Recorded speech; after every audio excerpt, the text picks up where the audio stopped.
guys! Welcome back to my channel. So, di ba, nung nakaraan, binalita natin naging positibo si Kim Chiu sa COVID-19. At ito naman nga, nagtrabaho pa siya sa It's Showtime. Winalakam pa si Kim Chiu. Pagkagabi ay sinugod na naman siya sa hospital kasi nga inatake si Kim Chiu ng kanyang hika. So, parang may asthma itong si Kim Chiu at iyon na nga, sinugod agad sa hospital. Pero parang okay na ata si Kim Chiu.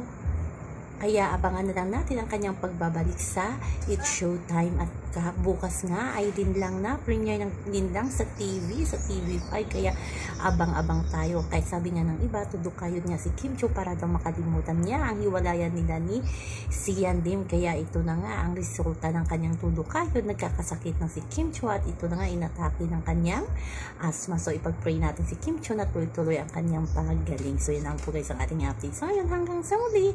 Bye-bye. Also remember, wag po tayo paka-stress. Please like, share, and subscribe my channel para ma-update kayo sa mga bago kong upload. Bye-bye!